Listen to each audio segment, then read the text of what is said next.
Olá, querida igreja da Associação Paulista do Vale. Queria pedir para você separar aí alguns minutinhos e me permitir compartilhar com você uma reflexão sobre a nossa missão como adventistas do sétimo dia.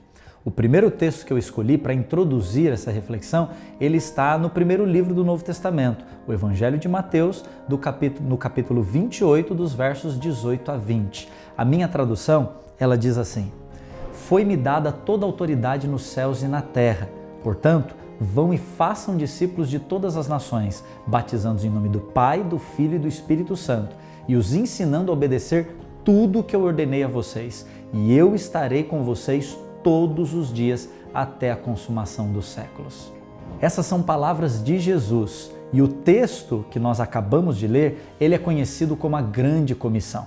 Esse texto, aliado a Apocalipse capítulo 14, dos versos 6 a 12, são as duas bases para a construção da declaração oficial de missão dos adventistas do sétimo dia, onde se diz que nós existimos para fazer discípulos que vivem como testemunhas amorosas de Jesus, a fim de proclamar o Evangelho eterno no contexto das 3 mensagens angélicas de Apocalipse 14 e preparar um povo para o seu breve retorno.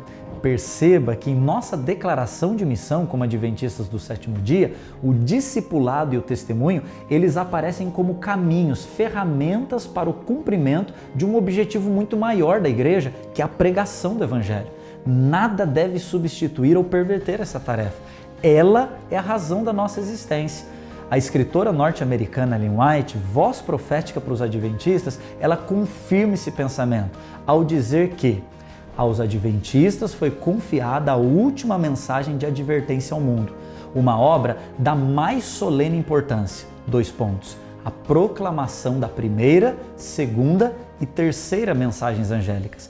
Nada há de tão grande importância. Não devem os adventistas permitir que nenhuma outra coisa lhes absorva a atenção. Quando temos essa responsabilidade em mente, o chamado de Cristo, lá do Evangelho de Mateus 28, de 18 a 20, ele ganha um peso diferente. Ao mesmo tempo que nós somos desafiados por esse chamado, nós somos também encorajados a encontrar nesses versos tudo aquilo que precisamos para viver a missão até que Jesus volte. Em primeiro lugar, Mateus está dizendo nesse texto que toda a autoridade da missão pertence a Cristo. Ele é a fonte da missão. Ele é o primeiro missionário do universo, aquele que é definitivamente o ser mais interessado na nossa salvação e na salvação de toda a humanidade. Embora nós sejamos chamados para colaborar com Deus na pregação do Evangelho, ele jamais estará refém da nossa atitude. O próprio Evangelho de Mateus 24,14 diz: o Evangelho do Reino será pregado para todas as nações, para testemunho de todos os povos, e então virá o fim. Ele será pregado, ou seja, não é uma possibilidade, é uma certeza. O sucesso da missão não é uma possibilidade, é uma profecia. E por que nós temos tanta certeza disso, pastor? É porque a autoridade da missão está na pessoa de Jesus Cristo. Em segundo lugar, Mateus está dizendo também que a missão ela tem uma abrangência total, ou seja, ela não é uma missão tribal, regional, ela não pode ser nichada a apenas uma classe social, cultura ou etnia. A missão de Deus, abraçada pela igreja, é para todas as nações, como diz Mateus 28,19, que nós acabamos de ler. É por essa razão que os adventistas do sétimo dia compreendem que temos uma responsabilidade com as nossas congregações locais, ao mesmo tempo que temos um compromisso com a pregação em esfera global.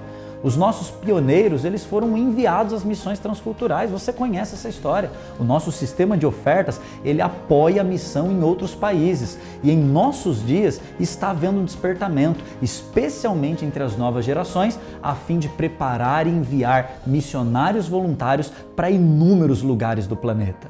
Em terceiro lugar, Mateus também está dizendo que nós temos uma mensagem inteira, completa a ser pregada, ensinando tudo o que vos tenho ordenado, diz o texto de Mateus 28, verso 20. Ou seja, a pregação não pode ser manca, ela tem que ser plena. O conteúdo do Evangelho que nós anunciamos, ele precisa estar em sintonia com a revelação de Deus. É por isso que em Apocalipse, no capítulo 14, verso 6, esse conteúdo é chamado de Evangelho Eterno, porque ele conecta passado, presente e futuro.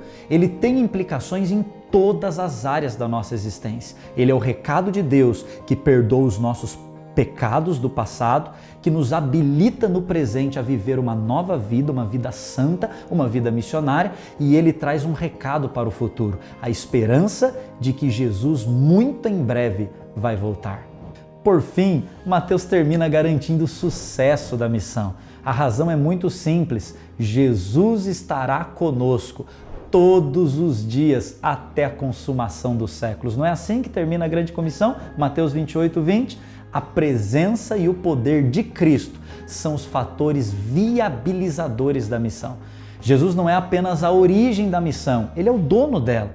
Ele é aquele que irá conosco até que a missão se cumpra conforme a profecia. Há quem diga, por exemplo, que a igreja cristã primitiva ela estava inserida no mundo romano com cerca de 60 milhões de habitantes e no seu início havia uma proporção de um cristão para cada 500 mil habitantes. Durante a expansão inicial do cristianismo, lá no primeiro século, essa conta chegou a um cristão por 60 habitantes. Como explicar esse crescimento, essa transformação? Só uma resposta: o poder de Cristo, a manifestação do Espírito Santo. Esse é o segredo. Nós precisamos confiar nele, depender dele, entregar tudo o que temos e somos a ele e permitir que ele vá conosco para que a pregação do Evangelho prospere. E é por isso que eu convido você a vivermos essa experiência juntos no ano de 2024. Vamos cumprir a missão de Deus, vamos ver maravilhas acontecendo na nossa igreja da APV através de nós.